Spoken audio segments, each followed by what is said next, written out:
skipet da kommer inn med turen og gjenstader av disse her øybåtene. Bak til venstre så ser vi også ferger som kommer fra Vestnes.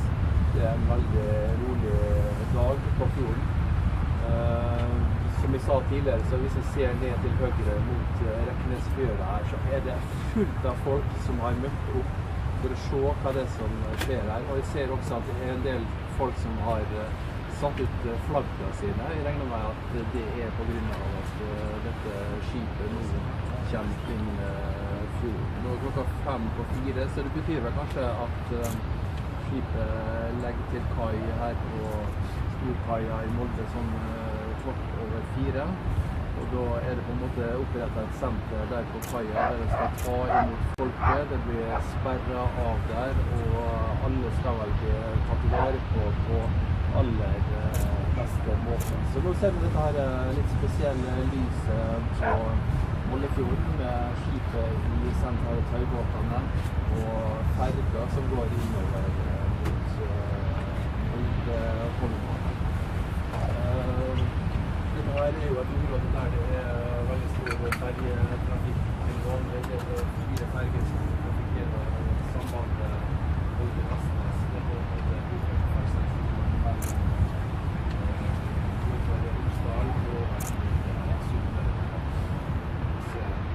Så også cruiseskip begynner å nærme oss Scandic Seil hotell der vi står og ute på verandaen utenfor Skybarn her. Og dette her også noe som veldig sett av lokalbefolkningen. Og det også veldig mange folk som involvert i hjelpearbeidet. Ser seg kommune, det Røde Kors, det norske Folkehjelp, Sivilforsvaret, og jeg har jo i siste døgnet snakket veldig mye med folk som da har blitt evakuerte fra skipet. Det bare en femtedel eller en fjerdedel av passasjerene som ble evakuert her da.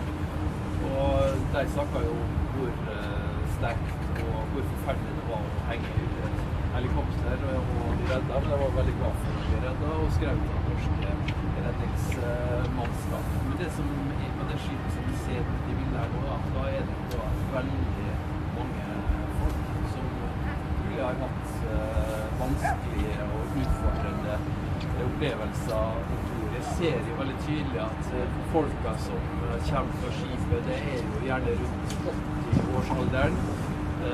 En del av dem dårlig til vei, så det har også blitt reddet av helikopter og går gjennom tøffe ting. Det litt vanskelig å vite hva de har opplevd, de som har vært på dette skipet da, hele tiden ute på Bystadvika, helt til skipet nå også kommer inn i fjorden her til Molde, der det ligger på 2 ferger her Molde, Holmland i bakgrunnen. Så ser vi innover mot kommuner som Røyla og Vestnes, som også Romsdalskommuner, på den andre siden av Romsdalsfjorden mot Sunnmøre. Så nå det veldig mange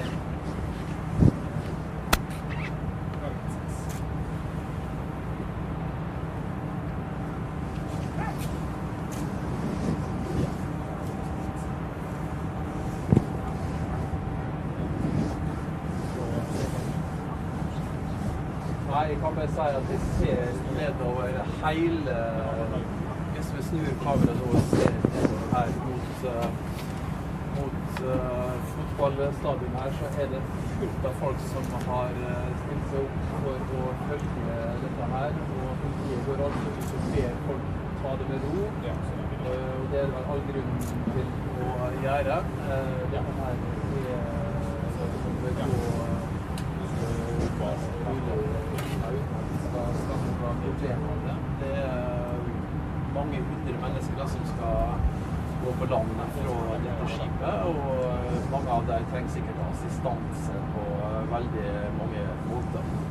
Og nede på Scandic Seil hotellet så får de da tilbud om mat og drikke, og det klær, og det får også tilbud om folk å snakke med. Nå Vikings Sky, eller Viking Sky, veldig nært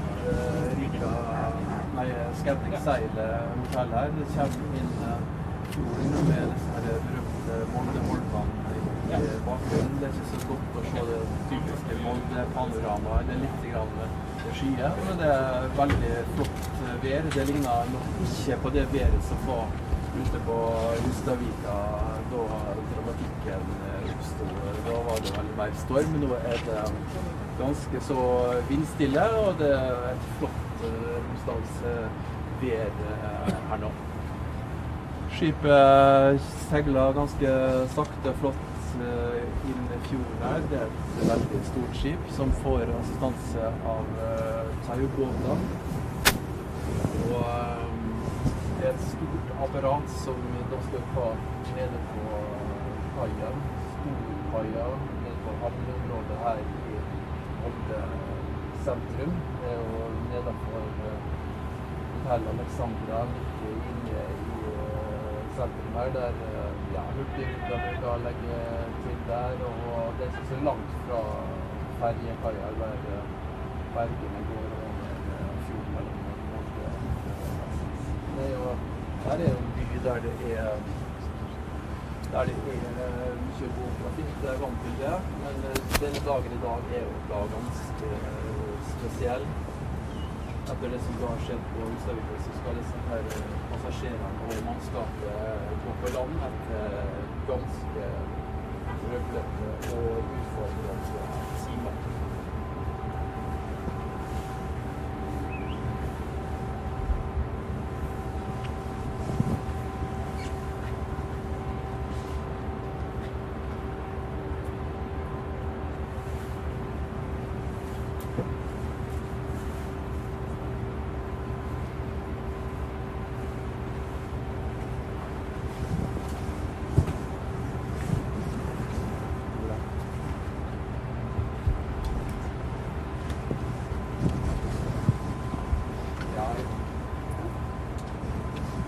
Jeg snakket jo med skipsrederen her, han som eier skipet.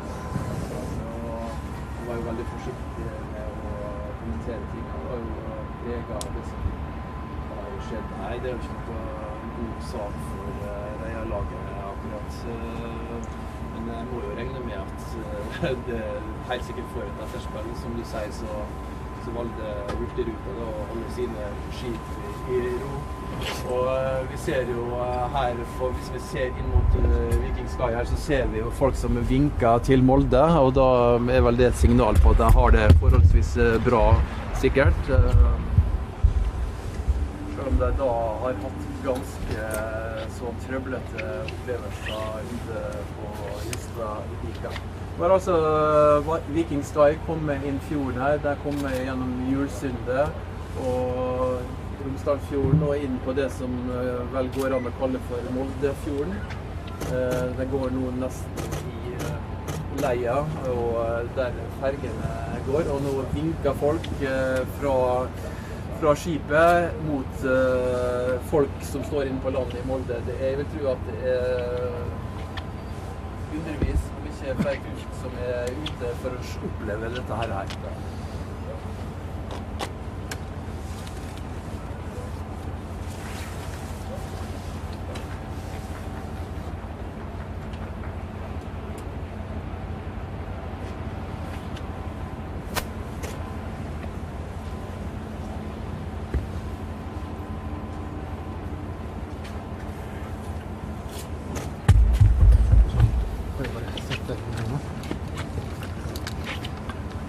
Plass.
Har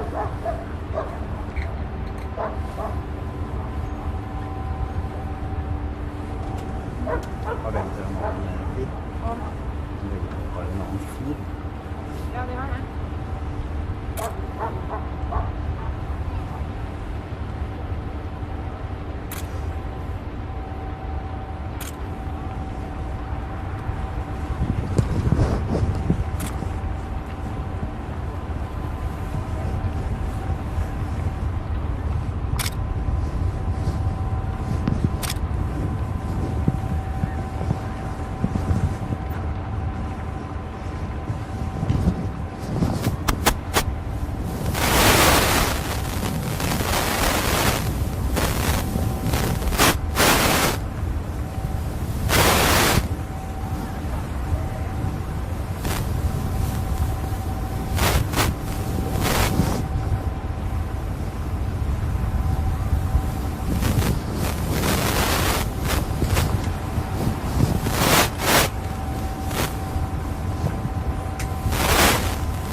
Det er ikke vårt, hvis du ser der.